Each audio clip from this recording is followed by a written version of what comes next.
আসসালামু আলাইকুম প্রিয় দর্শক, এইমাত্র পাওয়া সর্বশেষ ও গুরুত্বপূর্ণ আবহাওয়ার আপডেট নিয়ে হাজির হয়েছে আপনাদের সামনে। আজ 28শে জুন রাত থেকে আগামীকাল 29শে জুন পর্যন্ত বাংলাদেশ এবং পশ্চিমবঙ্গের উভয় স্থানে মৌসুমী বায়ুর প্রভাবে বৃষ্টিপাত অব্যাহত থাকবে। উত্তর পশ্চিম বঙ্গোপসাগরে একটি লঘুচাপ সৃষ্টি হওয়ার কারণে বৃষ্টির পরিমাণ আরও বৃদ্ধি পেতে পারে।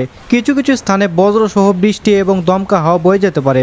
বেশিরভাগ এলাকায় দিনের তাপমাত্রা প্রায় অপরিবর্তিত থাকবে, তবে আর্দ্রতা বেশি থাকার কারণে অস্বস্তি অনুভূত হতে পারে। কোথাও কোথাও তাপমাত্রা সামান্য বাড়তে পারে। তো আজ ও আগামীকাল কেমন থাকবে দেশের আবহাওয়া, আগামী 24 থেকে 48 ঘন্টায় বাংলাদেশ ও পশ্চিমবঙ্গের আবহাওয়া কেমন থাকবে জানিয়ে দেব এই প্রতিবেদনে। আর আপনি ঠিক কোন জেলা থেকে আমাদের এই ভিডিওটি দেখছেন, আপনার জেলার নামটি আমাদের কমেন্ট বক্সে জানাতে ভুলবেন না। আর এমনই সময় উপযোগী আবহাওয়ার খবর পেতে আমাদের চ্যানেলটিকে সাবস্ক্রাইব করে পাশে থাকা বেল আইকনটি ইনেবল করে দিতে ভুলবেন না। তো চলুন শুরু করা যাক।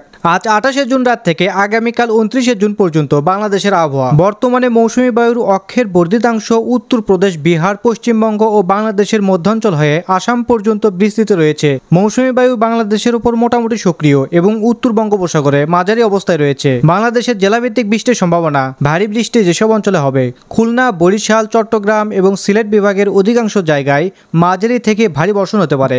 হালকা থেকে মাঝারি বৃষ্টি হতে পারে রংপুর, ময়মনসিংহ, বরিশাল, চট্টগ্রাম ও সিলেট বিভাগের অনেক জায়গায় এবং রাজশাহী, ঢাকা ও খুলনা বিভাগের কিছু কিছু জায়গায় অস্থায়ীভাবে দমকা হাওয়া সহ বিদ্যুৎ চমকানো অথবা হালকা থেকে মাঝারি ধরনের বৃষ্টি বা বজ্রসহ বৃষ্টি হতে পারে। সতর্কতা: দেশের দক্ষিণ ও উপকূলীয় 60টি জেলার উপর দিয়ে ঘন্টায় সর্বোচ্চ 60 কিলোমিটার বেগে ঝড়ো হাওয়া বয়ে যেতে পারে। এই জেলাগুলির জন্য নৌবন্দরে 1 নম্বর সতর্ক সংকেত জারি করা হয়েছে। এবার জানাবো পশ্চিমবঙ্গের জেলাভিত্তিক খবর। আজ 28শে জুন থেকে আগামীকাল 29শে জুন পর্যন্ত বর্তমানে উত্তর বঙ্গোপসাগর এবং সংলগ্ন উপকূলবর্তী বাংলাদেশ ও গাঙ্গেয় পশ্চিমবঙ্গের 29শে জুন রবিবার একটি ঘূর্ণাবর্ত তৈরির সম্ভাবনা রয়েছে, যা পরবর্তী 24 ঘন্টার মধ্যে নিম্নচাপে পরিণত হতে পারে। এর প্রভাবে দক্ষিণবঙ্গে বৃষ্টির পরিমাণ বাড়বে। তাপমাত্রাও গরম। তাপমাত্রা তুলনামূলকভাবে অপরিবর্তিত থাকবে। কলকাতার সর্বোচ্চ তাপমাত্রা 31 ডিগ্রি সেলসিয়াস এবং সর্বনিম্ন তাপমাত্রা 26 ডিগ্রি সেলসিয়াসের আশেপাশে থাকতে পারে।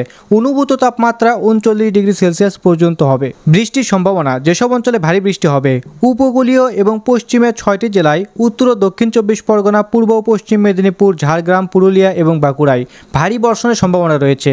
কলকাতাতেও ভারী বৃষ্টির সম্ভাবনা আছে। হালকা থেকে মাঝারি বৃষ্টি হবে যেসব অঞ্চলে: শনি থেকে মঙ্গলবার পর্যন্ত দক্ষিণবঙ্গের প্রতিটি জেলায় হালকা থেকে মাঝারি বৃষ্টির পূর্বাভাস দিয়েছে আলিপুর আবহাওয়া দপ্তর। ঝড়ো হাওয়া: বৃষ্টির পাশাপাশি 30 থেকে 40 কিলোমিটার বেগে ঝড়ো হাওয়া বইতে পারে।